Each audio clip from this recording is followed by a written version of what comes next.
¿Qué tal? ¿Cómo les va? Bienvenidos a la información. Comenzamos una nueva entrega de BTV Noticias en su edición central de martes 26 de mayo. ¿Cómo le va, Estefanía? ¿Cómo anda? ¿Qué tal? Buen martes para todos. Bueno, una jornada muy agradable, más allá de la niebla Sí. intensa. La verdad que en cuanto a la temperatura, digo, no está tan frío. Bastante pero húmedo la otra niebla vez. sí que ha molestado, por lo menos a primeras horas del día, ni que hablar, y en la noche también. Con temas importantes para desarrollar, sobre todo la decisión en torno a sube o no sube el combustible a partir del próximo fin de semana. Ya le vamos a estar dando muchos detalles al respecto. Tenemos mucha información para compartir con ustedes. Ahora le damos la bienvenida a Juan Pablo Tamborini para adelantar algo del segmento deportivo. ¿Cómo está, Juanpi? ¿Cómo anda? Bienvenido. Bueno, hoy arrancamos a hablar de lo que va a ser la última semana de Copa Libertadores para los equipos uruguayos, porque hoy Nacional sale escena con el objetivo bien claro, y es ganar para meterse en la Sudamericana. Mañana Peñarol sale escena también con el mismo objetivo de ser equipo de Copa Sudamericana. En ese sentido, hoy juega Montevideo City Torque contra Gremio. Con una igualdad se mete en los octavos de final. Si llega a perder, va a tener que jugar el repechaje contra los que vienen de la Copa Libertadores. Lo mismo para Juventud, que tiene que ganar para meterse también en la próxima instancia. Eso con relación a los torneos internacionales. Vamos a hablar de selección nacional, vamos a hablar del básquetbol local, porque Aguada ganó en la noche de ayer y se puso 2-1 en la serie semifinal ante el conjunto de Nacional. Esta noche Peñarol se puede transformar en el primer finalista de la Liga Uruguaya, y vamos a hablar de quién es el primer finalista de la NBA, porque los New York Knicks terminaron ganando 4-0, sentenciaron su serie, retornan a jugar la final de la NBA. Esto quiere decir, ganaron la conferencia que no lo hacían desde 1999, y la última vez que fueron campeones de la NBA fue en 1973. Estamos hablando de una ciudad que respira básquetbol. Respira básquetbol, y así quedó también, ¿no? Exacto. Una jornada Sí. victoriosa, ¿eh? Si uno mira detrás de cámara, hay muchos hinchas de los Cleveland. ¿Sí? Las caras de derrota que hay de muchos de los compañeros. Después de una jornada victoriosa. Usted está ahí muy en dulce Nueva York. últimamente también. Pero no se ha ganado nada. Es redondo esto. No se ha ganado nada. es Hay redondo. que esperar.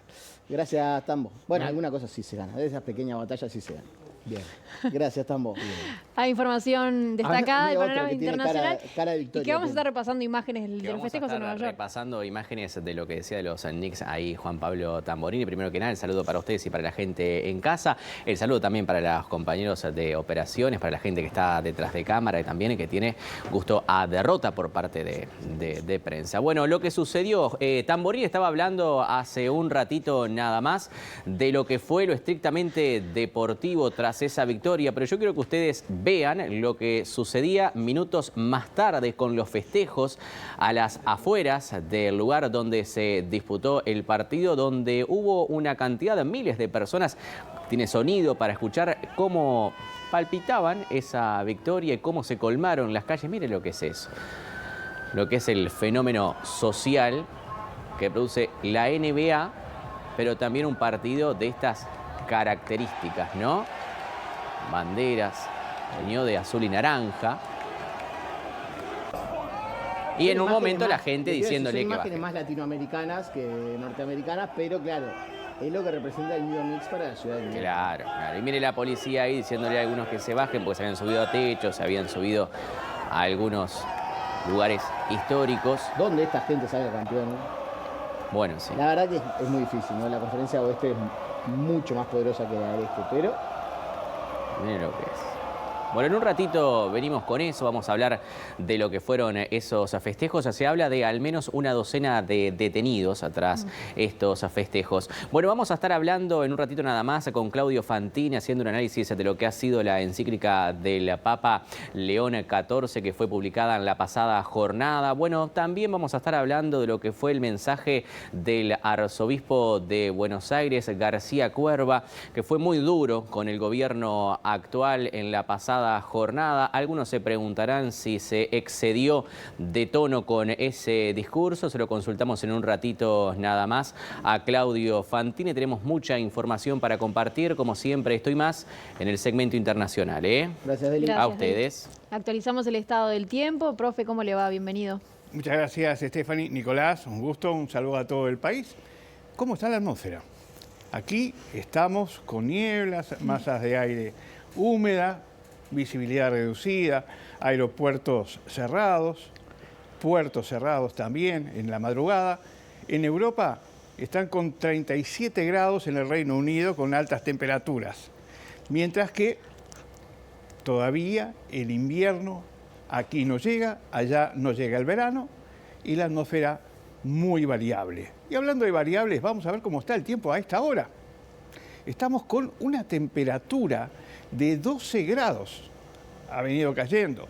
El viento es del suroeste a 8 kilómetros con periodos de calma, lo cual no permite, esta intensidad que es muy baja, desplazar ese manto de niebla que cubre todo el territorio. La humedad relativa 90%, muy alta, la presión atmosférica 1021 hectopascales.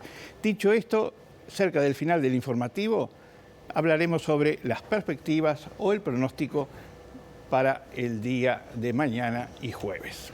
Gracias, profe. Si les parece, compartimos los titulares más destacados a esta hora.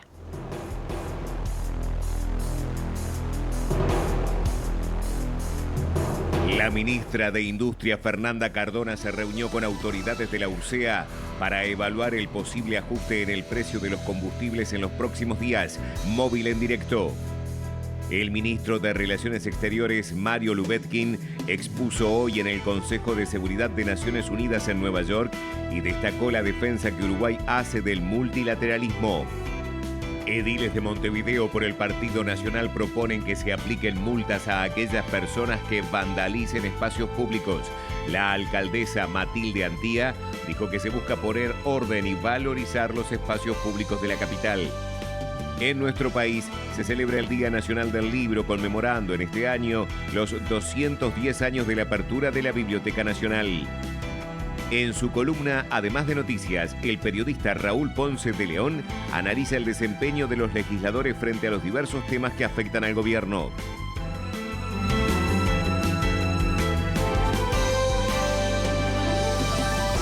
Bueno, rápidamente nos vamos a exteriores con esa interrogante en torno a si aumentan o no los combustibles hacia el fin de semana. Tomamos contacto con Matías Garro. Adelante, Mati, bienvenido. ¿Qué tal? Buenas noches para todos, compañeros, también a todos los televidentes. Efectivamente, el gobierno tiene tiempo hasta el próximo domingo para definir el nuevo precio de los combustibles a partir del mes de junio. Hay que destacar que los últimos ajustes fueron un aumento justamente de los combustibles y en ese sentido, bueno, comentarles que la ministra de Industria, Fernanda Cardona, hoy se reunió con autoridades de la URSEA para, bueno, evaluar el informe sobre el precio de paridad de importación y el comportamiento de los combustibles, un informe que seguramente se va a estar dando a conocer en la jornada de mañana. Se le consultó al presidente de la República respecto a qué es lo que está evaluando el gobierno. Lo que dijo el presidente es que siempre se desea, bueno, obviamente no tener que subir el precio de los combustibles, pero la realidad a nivel mundial está mostrando otra cosa. Pero si les parece, vemos y escuchamos lo que decía el presidente de la República, Yamandu Orsi. Una de las cosas que está escaseando es el diésel y para nosotros el gasoil es clave por factor fundamental en la producción, ¿no? ¿Por qué digo el diésel? Porque como en algunos países el gas no está saliendo, se utiliza diésel, entonces no es todo igual, pero bueno, los precios son los que son. Hay una oportunidad a nivel energético en la región por lo que está generando Argentina. Yo estoy mirando con mucha atención lo que puede pasar con el gas. Creo que, bueno, hay una noticia que quizá haya pasado desapercibida, pero nuestra central de Punta del Tigre hoy está trabajando con gas. Fue una central hecha para trabajar con gas que no lo podía hacer. Ahora está viniendo gas argentino. Y eso nos permite reducir a la mitad del precio. ¿Aspira a que no se tenga que subir de vuelta los combustibles a fin de mes? Bueno, siempre deseas eso. Lo que la realidad mundial te está marcando cosas distintas. Se anunció la paz ahora, o como que la semana que viene podría haber alguna señal. Yo creo que eso va a marcar, y es increíble, como eso te pone en otro lugar. Igual, ANCAP está abasteciéndose como para tener espalda para todo el año. ¿Se puede esperar un poco lo que pasa a nivel internacional como para tomar una decisión de incremento o no de los combustibles? Y veremos, mes a mes tenemos que ir viendo eso.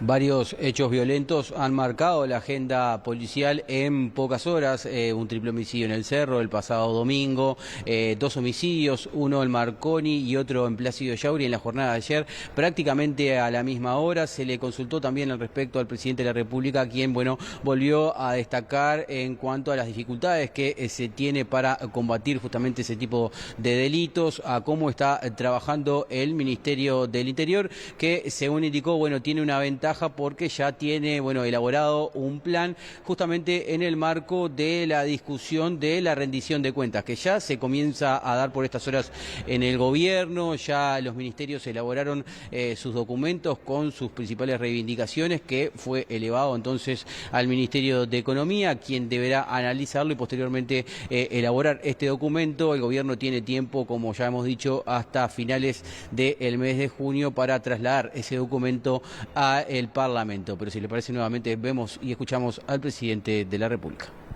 Ayer lo que estuvimos viendo, tema presupuestal de rendición de cuentas vinculados a seguridad. ¿No habló justamente de este tema? Estuvimos también con O'Donnell. ¿No habló justamente de este tema teniendo en cuenta? Hablamos del tema estructural, grueso, y de qué recursos está precisando. ¿Y cuál es la opinión allí con respecto a se precisan recursos. Esto funciona siempre así. Los ministros, que no son el ministro de Economía, piden recursos. El ministro de Economía tiene que buscar la forma de cumplir con eso a lo que nos habíamos comprometido y ver qué oportunidades hay de futuro. En realidad, el ministro de Interior tiene la ventaja de tener un plan y sobre ese plan se tiene que construir el resto. ¿De dónde pueden salir los recursos, efectivamente, para atender esta situación que es muy problemática? Y de reasignar recursos y rascar algún fondo más, buscar algún recurso más. Que en realidad, por lo que hablábamos recién, situación en calle. Yo no sé si es solo un tema de plata. Yo creo que hay que levantar un poco la cabeza y no es solo un tema de plata. Es hacer mejor las cosas y racionalizar lo que tenemos. Hay 1000 ejemplos. Estos homicidios que les mencionaba anteriormente y la muerte de una persona en situación de calle el pasado sábado en Flor de Maroñas han llevado a la oposición a cuestionar tanto al ministro de Desarrollo Social como al ministro del Interior. El presidente de la República les brindó su respaldo. Esto es lo que decía. Es una deducción un tanto forzada, decir que si tú cambias a este y a este otro no se muere más nadie. Me parece que... Con respecto a los homicidios, presidente. Y hay que seguir trabajando. Es un tema preocupante en Uruguay desde hace años. Si bien todos los que vienen a Uruguay y los que te hablan en el exterior te hablan de Uruguay como un país seguro, evidentemente el tema homicidio hay que seguir trabajando y trabajando fuerte. La oposición dice que el gobierno está cansado, ¿es así? Que llegó el primer tiempo, ni siquiera llegó a la mitad del primer tiempo y que ya está cansado. Capaz que de algunas cosas sí estamos cansados, no de gobernar. ¿De qué? Capaz. ¿La crítica a la oposición? No, jamás. Jamás. Las críticas tienen que ser bienvenidas siempre. ¿Cuántos son constructivos? Pero cansa el papel y el... No. ¿Y qué papel juega la oposición en la baja popularidad del gobierno? Ahí no sé. Lo que sí creo que tiene que pasar es que nunca debemos caer en aquello de que a este gobierno ni un vaso de agua. Eso jamás. Ni nosotros cuando fuimos oposición, ni ahora. No dije eso. Digo, capaz que si seguimos así podemos terminar en esos lugares que en el mundo no han dado buenos resultados. Uruguay tiene la gran virtud de que siempre hay una mano tendida. Ayer el ministro de Desarrollo Social, Gonzalo Sibila, nos contaba algo más sobre este hombre de 42 años que falleció el pasado sábado en Flor de Maroñas, un hombre en situación de calle que había tenido vínculo con el sistema de protección hasta el 2021, luego en adelante no se supo más nada de él, no habían tampoco alertas de la presencia de personas en situación de calle en esa zona. Hoy el presidente de la República lamentó este fallecimiento y de alguna manera, habla de mejorar los recursos, de trabajar de una forma más eficiente, porque evidentemente esa persona se le escapó del radar. Lo vemos y lo escuchamos. Es una muy triste noticia, la muerte de este compatriota, tan triste como como su vida misma. Había emigrado del país, fue deportado por falta de papeles. Tuvo algún problema con la justicia menor, no muy grave, por lo que tengo entendido no fue muy grave. problemas de adicción. Por lo tanto, y nuestro radar no lo vio. A eso se refería tanto el director del SINAE como el resto de las autoridades. Son de esas realidades que hablan de mucha soledad. Muerte en soledad es terrible, pero vida también. Y es cierto, es real. Capaz que funciona después que se lo contiene, que se lo lleva, pero el problema es que hay, dicho de una forma un poco que no es lo más correcto, hay algunos que se escapan o que no se nos escapan no porque se vayan, sino porque no los vemos. Recordemos el ejemplo del otro año cuando murió alguien en Las Piedras. Era una persona invisible, estaba en estado de salud calamitoso, yo me acuerdo perfectamente, y nadie lo había visto, nadie. Cuando digo nadie, hablamos del Estado. A lo largo de todos los años no se lo había visto. No figuraba en ningún lado, ni en el mío. Me acuerdo de ese caso porque fue dantesco. Entonces no es cuestión de recursos, es cuestión de prestar más atención. Es cuestión de mejorar lo que tenemos y esta realidad que no es nueva, pero que ha ido creciendo a lo largo de los años, nos obliga a trabajar muy distinto a lo que trabajamos hasta ahora, es real. Mati, consultarte también por uno de los temas que por lo menos a nivel político y también de los medios de comunicación y en particular yo diría de las redes sociales generó bastante impacto, bastante que decir en el día de hoy. Esto es una investigación que hizo el programa Así Nos Va de Radio Carve con Patricia Madrid a la cabeza, donde hablaban de un descuento de unos $25.000 que habría tenido el presidente de la República en la adquisición de una camioneta de la misma marca con la que después asumió el 1 de marzo del año pasado, en la que desfiló, vinculando esta situación a un posible desvío ético, además de su declaración jurada, donde la camioneta figura con un monto que es el monto de mercado, pero no es el monto que pagó el presidente de la República. ¿Qué nos puede decir al respecto en torno a lo que has conversado con el entorno del presidente y con el mismo Orsi? Sí, exactamente, Nicolás. Un tema que ha llegado al entorno del presidente porque, como bien decís tú, bueno, hemos tenido la oportunidad de conversar con allegados al presidente y es un tema que estuvimos tocando a lo largo de esta tarde. Pasando en limpio qué fue lo que ocurrió y poniéndole cifras a este informe en Radio Carve, bueno, el presidente adquirió una camioneta Hyundai Santa Fe a pocos días de asumir el mandato, siendo presidente electo, pero no presidente en funciones. Adquirió entonces esta Hyundai Santa Fe por un valor $79.000. El presidente luego en su declaración jurada, bueno, allí declara que tiene una camioneta por un valor de unos $3.396.500 pesos, unos $79.000 al tipo de cambio de aquella fecha, poco tiempo antes del 1 de marzo del 2025. ¿Y por qué esto ha llegado a la interna del presidente? Bueno, porque ya hay integrantes de la oposición que ponen un manto de duda a las declaraciones juradas del presidente y de los integrantes de su gobierno. ¿Por qué? Bueno, porque según ese informe en Radio Carve, en la factura dice que el presidente pagó unos $54.000, es decir, unos $25.000 menos del costo de esta camioneta. Lo que nosotros estuvimos averiguando y lo que nos han indicado desde Presidencia y fuentes cercanas al primer mandatario es que allí la automotora le dio un descuento al presidente. ¿Por qué? Bueno, la camioneta del primer mandatario debería tener determinadas características de seguridad y bueno, esta camioneta cumplía con esas características que se requieren para transportar al primer mandatario y la automotora entendió que, bueno, obviamente entendieron que valía la pena otorgarle ese descuento al presidente de la República porque, bueno, es notorio que al entregarle ese tipo de camionetas a un primer mandatario, esa marca iba a ser, y ese modelo iba a ser obviamente mucho más visible por, bueno, todas las salidas en público que tiene el presidente y en muchas imágenes que nosotros varias veces compartimos con ustedes de algunas actividades del presidente. Bueno, se puede ver entonces la marca y el modelo de esa camioneta, es prácticamente una propaganda extra que tiene entonces la automotora. Eso es lo que nos explicaron entonces desde Presidencia. Vamos a ver entonces cómo evoluciona todo, porque también por ejemplo, el diputado Felipe Schipani ya anunció que realizó un pedido de informes a Presidencia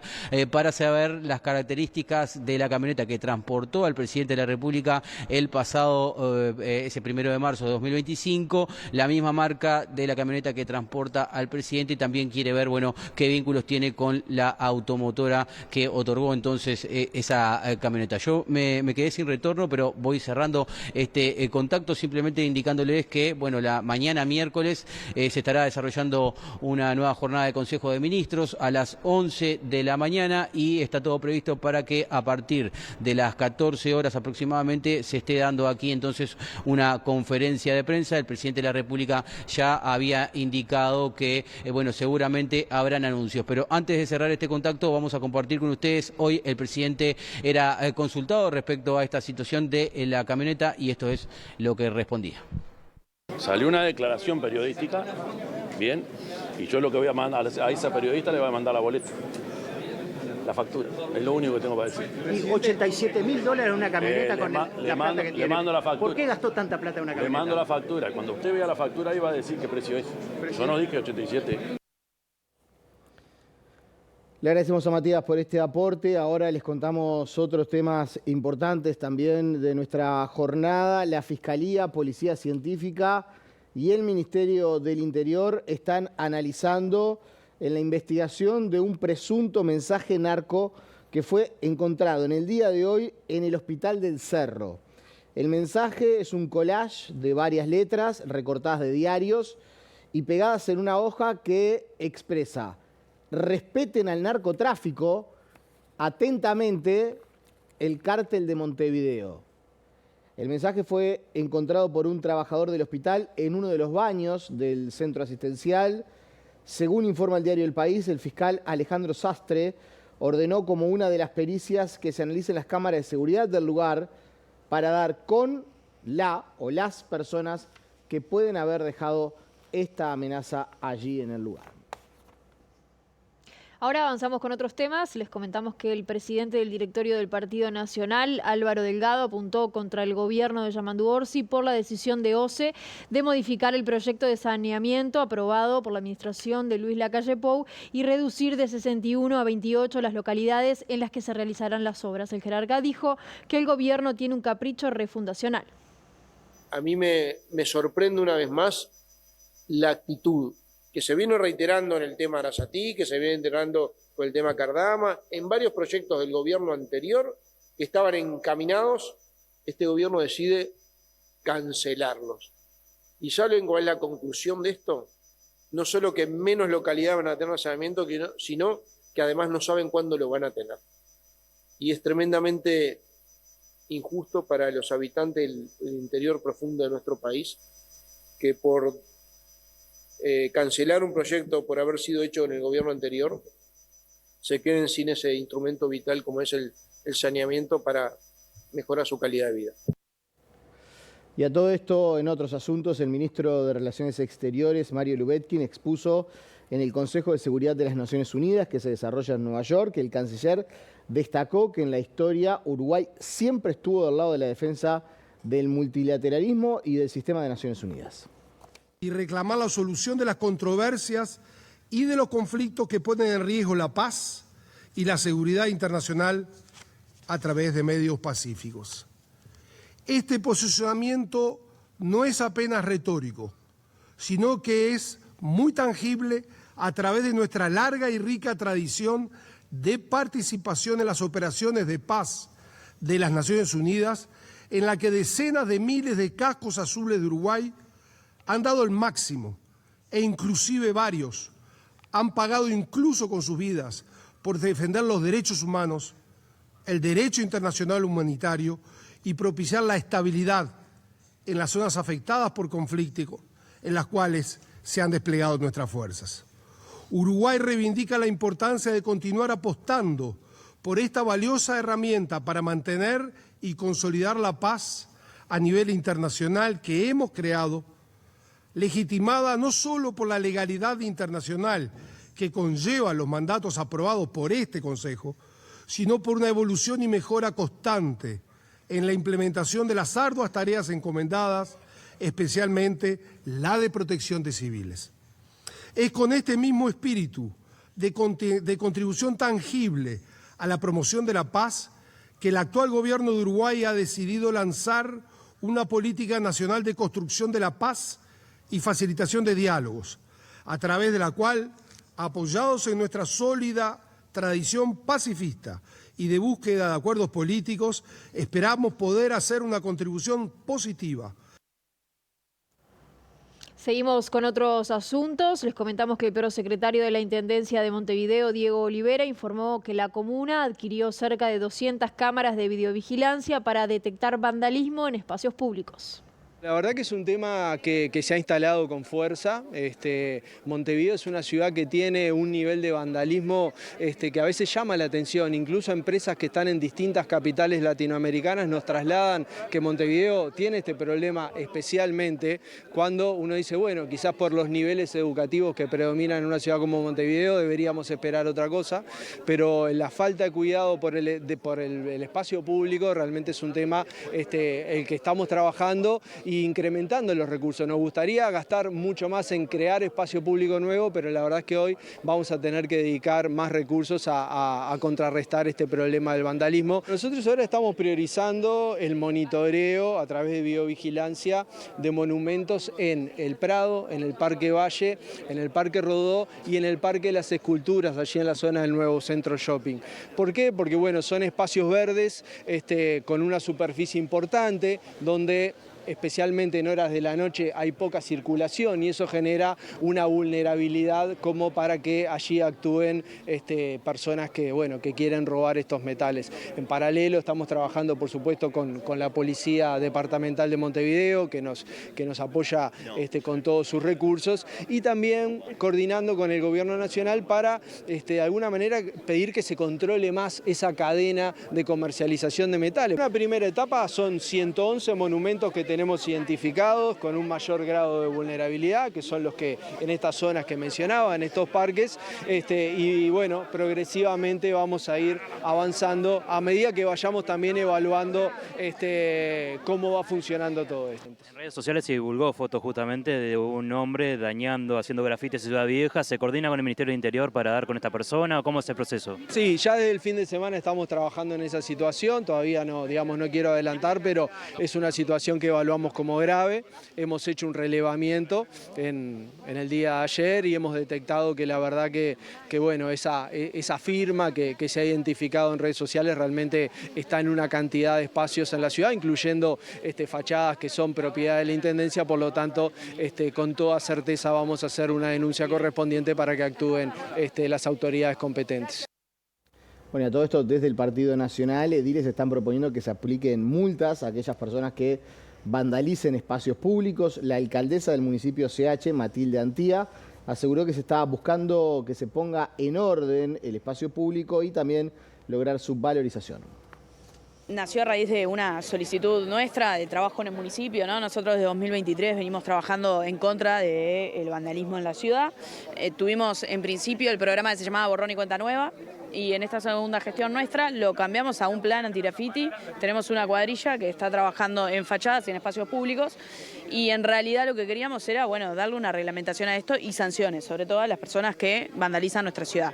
Hoy la palabra vandalismo en el digesto departamental solamente existe cuando se habla de vandalismo de contenedores y puede llegar a tener una multa de un par de URs. Pero ese es en el único marco normativo donde está reglamentado. Después no existe nada más. Nosotros lo que queremos es que, bueno, si identificamos a alguien que está vandalizando la ciudad, obviamente pague por lo que pague, ¿no? Que tenga sanciones al respecto. Eso es lo que estamos buscando para poner orden y revalorizar todos los espacios que tiene Montevideo, que son divinos, pero que hoy pasás por Ciudad Vieja o por cualquier barrio y están todos vandalizados y es una lástima. Y después también se lo planteamos a Vergara en su momento, en agosto del año pasado, apenas asumimos los dos, una cuadrilla que se dedique a limpiar los grafitis, ya sean espacios públicos como también fachadas de casas privadas, porque ese también es otro tema, ¿no? La intendencia, los municipios podemos salir a borrar los grafitis, pero tenemos que ayudar al vecino que tanto labura, tanto esfuerzo le pone para mantener su casa, que está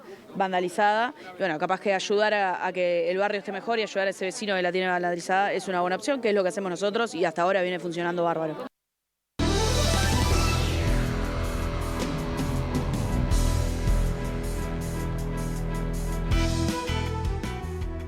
Bueno, es momento de abrir la ventana del mundo. Un espacio muy agitado, con imágenes muy agitadas. Con todo lo que ha pasado en las últimas horas, yo le propongo, vamos a recibir, si a ustedes les parece, a Claudio Fantini. Claudio, ¿cómo estás? Muy buenas tardes para ti. Hola Leo, un gusto saludarte, un saludo para todos ahí en el piso. Bueno, lo mismo digo. ¿Sabés qué? Estábamos repasando hoy y tras lo que fue la primera encíclica del Papa León XIV en la que aborda los desafíos de la inteligencia artificial. Vamos a detenernos en esto. ¿Crees que pueda llegar a tener algún impacto esta encíclica a nivel global, Claudio? Sí, y un choque frontal en otro frente con Donald Trump, el presidente de Estados Unidos y el primer papa de la historia que es de los Estados Unidos, están en choque en temas como las guerras, están en choque en temas como las políticas sociales que Robert Prevost, el Papa, haya elegido el nombre de León XIV para poner sobre el escenario a León XIII y la Rerum Novarum, ¿no? La doctrina social de la Iglesia que hizo aquel Papa de fines del siglo XIX y principios del siglo XX. En ese tema también chocan, y ahora con esta encíclica que acaba de ser publicada, el Papa queda en choque con Donald Trump en el campo de la inteligencia artificial, porque Donald Trump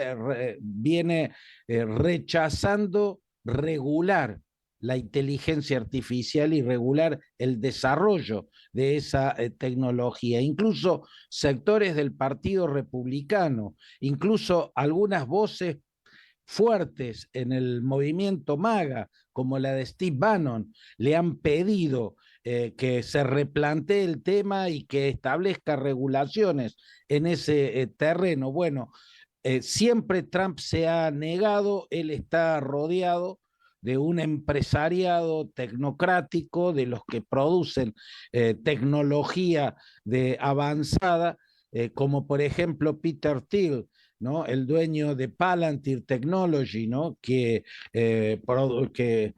trabaja es proveedora del Pentágono y del ICE y de la CIA en análisis masivos de datos, ¿no? Ese tipo de empresariado es lo que está impulsando la inteligencia artificial.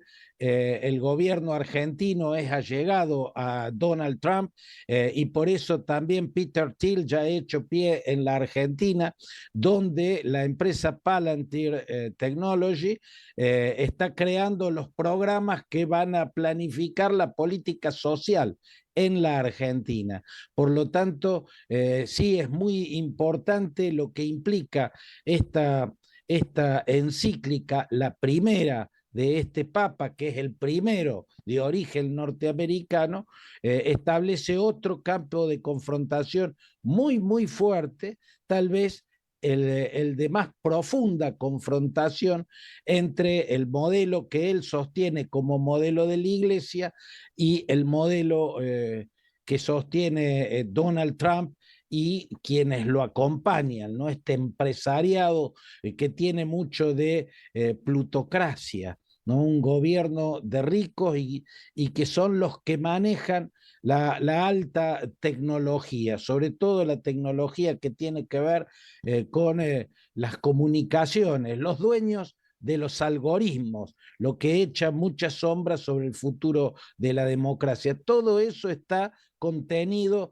en esta preocupada encíclica y muy profunda, por cierto. La base es una investigación muy profunda que hizo un ex ministro argentino en 2 oportunidades, Gustavo Vélez. Es una base muy sólida la de la investigación de Vélez para sostener esta encíclica y por ende creo yo que abre una etapa más que interesante.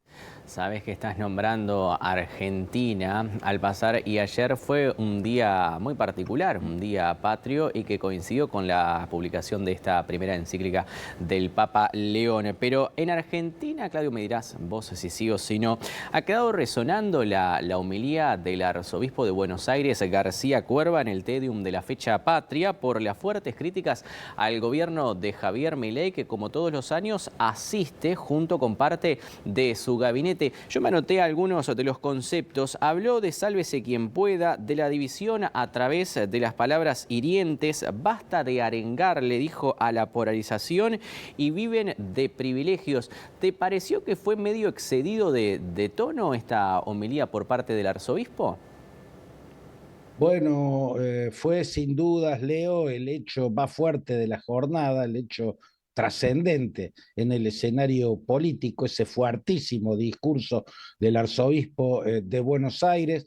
Muchos han considerado un discurso excesivo, una irrupción desmesurada de la Iglesia en el escenario de la política y estiman que es algo que no corresponde, pero yo creo que dado los temas que tocó con mucha energía, yo diría con indignación y con estupor, la homilía de García Cuerva, yo creo que era un discurso sumamente necesario, porque son muy graves los acontecimientos que ocurren en el escenario que la política está descuidando, la dirigencia política en su totalidad, la oficialista y la opositora, no le están dando importancia, por ende están naturalizando que el presidente, por ejemplo, ataque con insultos de alto calibre permanentemente a todos sus críticos, están dejando de ver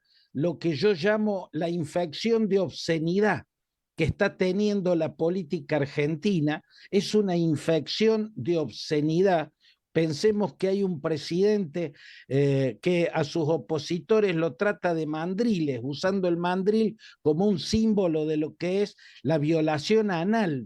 Veamos lo perturbador que son las imágenes que él usa para atacar a los demás.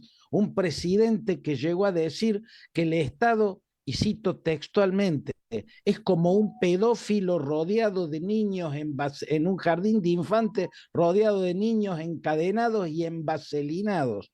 Algo más perturbador que esa metáfora oscura y brutal. Bueno, esas son palabras del presidente, un presidente que acaba de atacar a una periodista del diario La Nación Plus, diciendo que es una genocida, porque defendió el voto a favor de la legalización del aborto. Llamar genocida a una periodista es convertirla en un posible blanco de ataque de algún fanático violento de los tantos que andan por ahí. Y los ejemplos serían infinitos, porque la verdad es que el presidente tiene un arsenal interminable, un arsenal infinito de insultos, de obscenidades. Bueno, eso es inocular, exacerbar el odio político, y lo hace permanentemente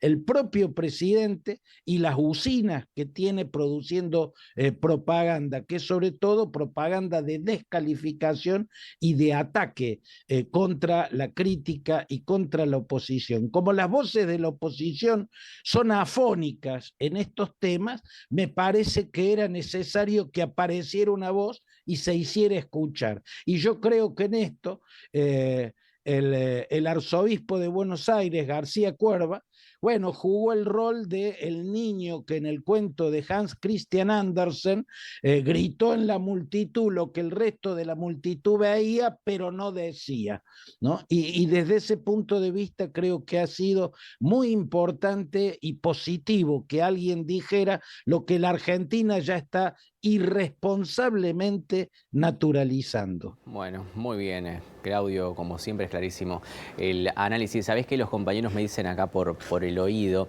¿De Belgrano sos? Totalmente. Bueno, vaya las felicitaciones del caso entonces por el título, ¿eh? Bueno, muchas gracias. Que pases muy bien, que pases muy bien. Bueno, abrazo grande, Leo. Abrazo que pases a todos. muy bien, que pases muy bien. Bueno, la palabra de Claudio Fantini, una pequeña licencia sobre el final. Seguimos hablando de deportes. En el comienzo lo decía Juan Pablo Tamborini en el adelanto. Bueno, tras la victoria de lo que fue de los Knicks y la clasificación a las finales de la NBA, los aficionados colmaron las calles de Nueva York. Tal y como se preveía, los aficionados de los Knicks tomaron las calles de la ciudad de Nueva York para celebrar la primera clasificación de la franquicia a las finales desde 1999. Los videos llegaban sin cesar desde las intersecciones de Manhattan, los bares abarrotados en las afueras del Square Garden y los cánticos ensordecedores de las inmediaciones. Los aficionados pasearon con escobas por las calles de Manhattan anticipando una victoria aplastante de los Cavaliers. Se subieron a los semáforos mientras los agentes de la policía de Nueva York les ordenaban bajar y desataron el tipo de caos que Nueva York llevaba décadas esperando volver a experimentar. Incluso en el Radio City Music Hall estalló en cánticos de los Knicks, mientras la ciudad enloquecía colectivamente la noche de este lunes.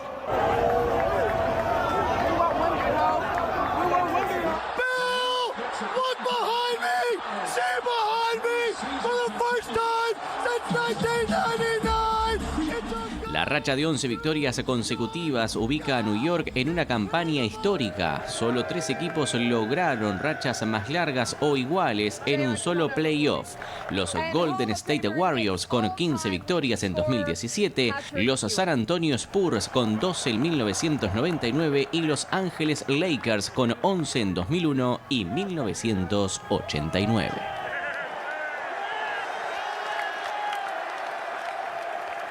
Bueno, muy parecido aquí, ¿no? Sí. Tremendo. ¿Sabes qué? Con la Nueva York, euforia. la verdad que no sé ahora realmente, pero tenía prohibida el consumo de alcohol en la vía pública. Bueno, sí. Prohibido por ley, incluso, No podés. incluso la policía trataba de evitar aglomeraciones porque ya se la veía venir. Ese el countdown de la abuela en el fin de Claro, año. claro. Y no podés tomar alcohol en la calle, es un frío bárbaro. Pero se ve que ayer, bueno. Igual que acá. Se corre un poquito. Lo mismo vamos a hacer en el Urupán de Panto. El Urupán de Panto. Sí. Bueno. ¿Qué quiere decir? Dígalo. No. Dígalo, dígalo que yo le tengo que dar derecho a réplica porque no le fue muy bien el año pasado a usted con las apuestas. No, que yo pensé que usted era de Nacional. No, bueno, pensé que era... el corazón dividido, ¿no? Ah, corazón dividido. Y siempre. Cuando gana Nacional es de Nacional y cuando gana Urupán de Señor, Panto. yo con el nombre que tengo no puedo negarlo. Ya más que eso, que ya está. Deli, le agradecemos. Bueno, que Muchas pasen gracias. ustedes muy bien, ¿eh?